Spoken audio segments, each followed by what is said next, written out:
Hi everyone, and welcome to my new series, Journey Into DCC. In this series I will build some modules that match the ones the Ontario rail joiners purchased from Rapido. My goal is to make at least 2 modules that will eventually connect with the others. This will definitely be a journey because, as you know, I do DC. This is my first attempt at DCC. Today I'm going to construct the frame for my first module, and I'll tackle the legs next time. So I ventured out and I picked up this kit, this module kit. Let's take a look inside and see what it came with. Ooh, lots of stuff in here.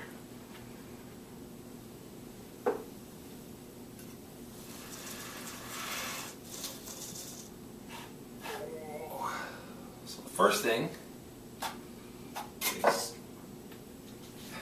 2 pieces of wood, both to be about, I'd say, 4 inches, ½ inch thick by about 4 feet. So that's probably the lengths. And what else we got here?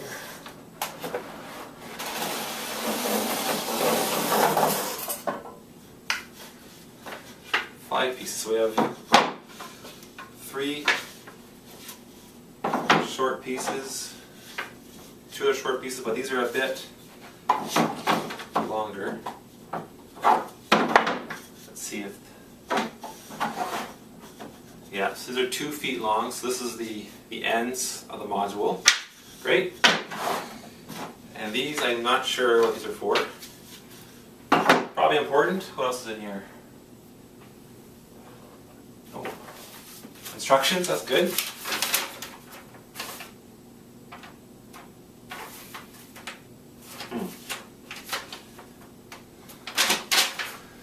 Goes handy. There's 6 pieces of wood here. Again, about 4 inches high. 6 of those. And I see we have 4 of those, so probably the same height. Nope. These are about 3 inches. Really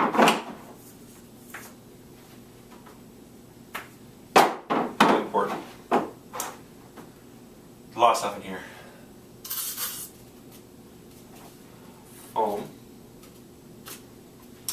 It's a little bit small, but... And... you know what? That's it for now for the frame. The rest I'll leave till next time for the legs. There's cork, there's rail. I'll see a lot of wires. Okay. That's good for now. Okay, I'm going to read all these instructions.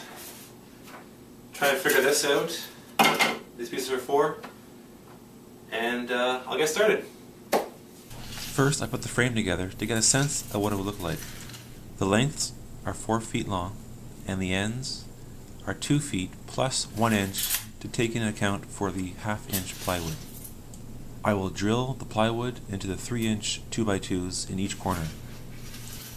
I then measured the insides to make sure a 2x4 piece of 2 inch foam would fit inside. The kit came with this 2 inch by 4 inch pink styrofoam. Well, the instructions say just add water to the styrofoam to make it bigger, so here goes nothing.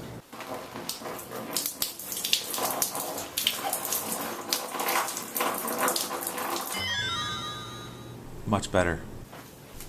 Next, I took my 2x4 2 inch thick pink styrofoam and placed it inside the frame, again to get a sense of what it would look like. I realized that the styrofoam was being blocked by the 4 corners. So to fix this, I'm going to notch out the 4 corners so the styrofoam can slip into the frame. I took one of the 3 inch 2x2s from a corner and traced it onto the corner of the styrofoam.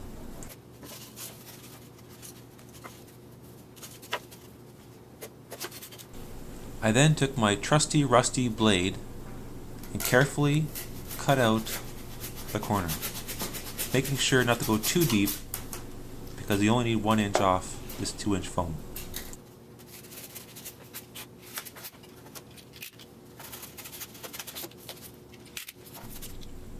I did this 4 times, once for each corner.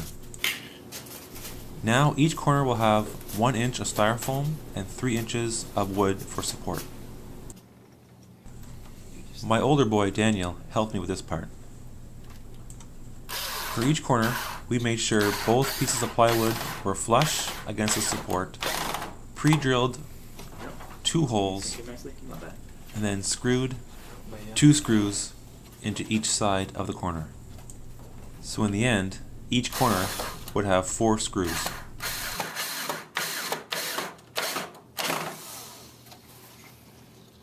Once the frame was finished, we pushed the styrofoam into its new home. Now it's time to add some supports to the bottom.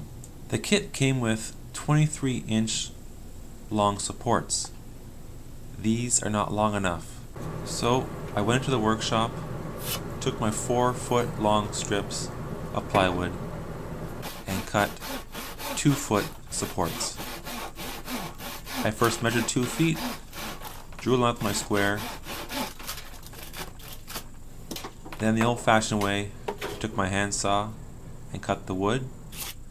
I then sanded the edges so I wouldn't get any splinters. Once again, I put the pieces in place to get a sense of what it looked like. The 6 2x2s for support and the 3 2-foot long plywood.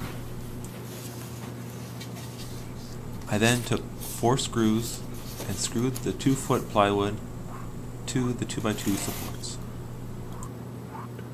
I then took 2 screws and secured the supports into the frame, making sure the foam was flush on the top side. Here is a list of materials I used to build this frame. If you can't find a magical module kit, then here's what I suggest. Buy a 2x8, 2-inch thick piece of pink styrofoam and cut it in half, giving you 2 2x4s. These pieces come with a bit of a lip, so you can trim it off with your trusty rusty blade and keep it for later for more support, or do what I did and trash it. Next, buy a big 4x8 sheet of 1/2-inch plywood. The bigger, the less expensive it is. Have the store cut it into 4-inch strips, and with those 4-foot strips, cut them almost in half to give you a 25-inch piece for your ends and a 23-inch piece, which is good for spare or scrap. Here is the final product. The foam is nice and flush with the frame. I will eventually put some wood putty and then paint, or glue some fascia onto the front. Thank you so much for watching. Stay tuned for Chapter 2, where I will make some legs and install them. And don't forget to check out the Ontario Rail Joiners YouTube channel.